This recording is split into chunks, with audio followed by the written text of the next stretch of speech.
All right, welcome back to the Bordas and Bordas hotline of the Ireland Contracting Nightly Sports Call. Bob Pompeani, Gene Collier with you at 412-575-2600. Always having fun.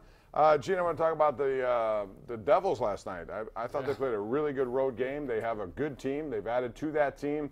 They play, and I would say that the Devils' speed has caught up to the Penguins. I think there are a lot of teams that you could say that about. The Flyers are for real. A lot of people don't want to give them enough credit. They're in first place right now. Yes, they have a lot of loser points, but this is going to be a little bit more difficult than I think maybe people may have thought when the Penguins went on their streak where they just sort of started the season so well at the calendar year. Right. The Penguins only lost 3 times in regulation in February. 2 of those were to the Devils, who really do not look like a typical Devils team. They're so young and so fast. Just a totally different look to them, and they've really taken it to the Penguins. Had it not been for Casey DeSmith last night, they'd have won 7-2, 8-2. I mean, they were that good. But I did think that Casey DeSmith, although he played well, I thought that first goal he gave up, you got to make that save. Third one too, probably. Yeah, and the third goal that won it was a deflection, I know, but it was in tight. If he gets to the post where he's supposed to be, that does not go in.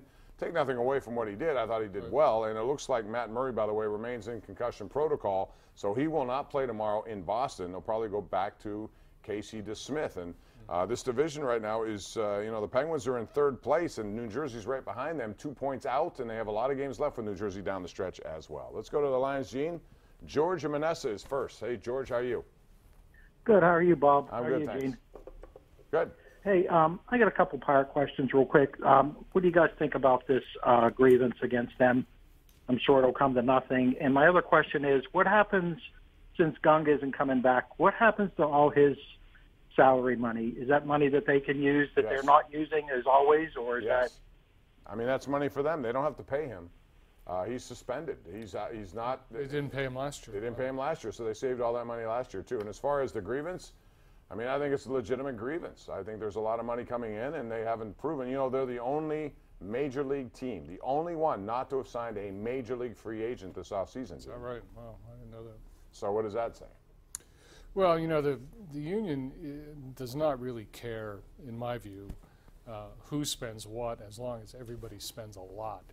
I think that's basically their point. But I mean, targeting these 4 teams, it does raise the issue of what have these teams each done specifically, and nobody's going to know that unless everybody opens their book, which is never going to happen. Yeah, but this item was collectively bargained too.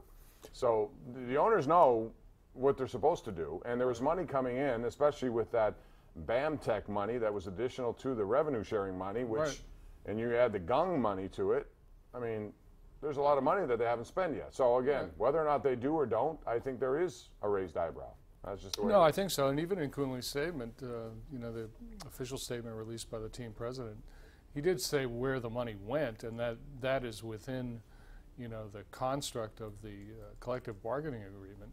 But he did not say that it went to, improve the major league team. That's the issue. We have Joe Delino on Twitter who has a question for Gene. He says, Gene, if the Pirates were to struggle first half and be out of contention, do you believe the organization will stand up for their roster choices or pass the blame on for growing pains for a young team? Well, yeah. I mean, I think if they break badly out of the gate, maybe they will have to come to a point where they say, well, yeah, we kind of are rebuilding after all. But I'm not sure the Pirates will. I mean, I don't expect them to win 80 games, but they can put a decent, with some luck, they should be able to stay above water for a while. Let's go out to Blackridge. We have Masterson on the line. Hey, Masterson, how are you? Yes. Hey, how you doing, Bobby? Good. Listen, we have to come to realization, and I was so glad to hear what I heard on the news some months ago. People are not going to keep purchasing tickets, when the owners keep trading off the top stock. And then they're not just going to keep doing. We don't owe the Pirates anything. And they're not going to keep buying tickets and coming to games.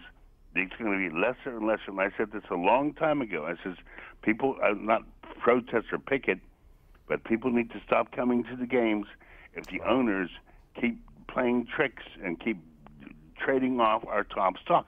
We would like to go to the World Series again one of these days in our lifetime, and the way the owners are doing it, I don't know if I just don't know. Well, listen, it's one thing to trade those guys if you get an ample return. But Masterson, if you trade McCutcheon and Garrett Cole and you don't get one real legit major league prospect, I mean, you're asking for prospects to come in and turn into something. And who knows? We've seen that play out before, Gene, and it's not very promising most of the time with prospects. So. Yeah, I mean, I'm really unimpressed with prospects. I don't care whose they are. I mean, it all depends on what you can do at the major league level. And, you know, the Pirates, they've added some names. They're just names until they do something. Not easy in Major League Baseball. Let's go to John in Johnstown. Hey, John, how are you? John, don't pay attention to your TV, John. John, go ahead. Go ahead, John.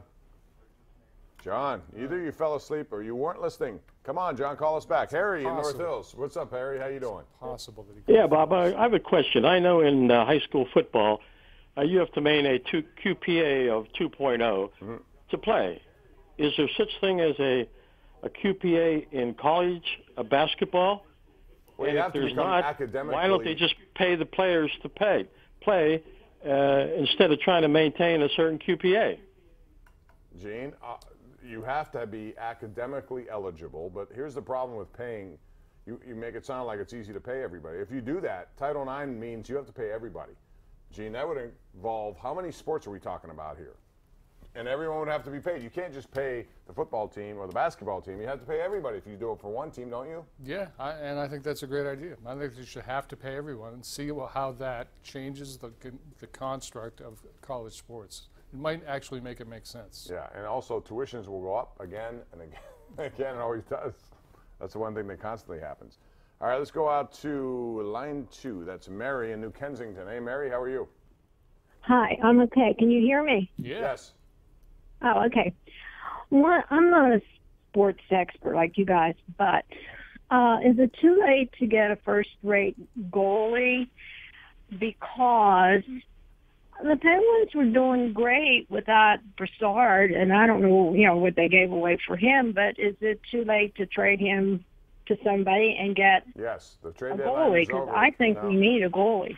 Well, I mean, Mike Sullivan believes, first of all, we don't know how long Matt Murray's going to be out, Gene, and I suspect it should be shorter term, not longer term. But even if it was, he talked about yesterday, you're not going to have a luxury like last year where you have Marc-Andre Fleury backing up, but you do have 2 young guys who they seem to believe in, so we'll see. Well, sure. The thing is, we have no idea how long Matt Murray is going to be out, but it is a little bit of a different dynamic from this year to last year. You're operating with 2 Stanley Cup winning goaltenders, and this year you might go into the playoffs without any. That's a big, big difference. It really is. We're due for a break. We'll take it right now. 412-575-2600. That's the number. Give us a shout. We're right here live on the Ireland Contracting Nightly Sports Call, Pittsburgh, CW.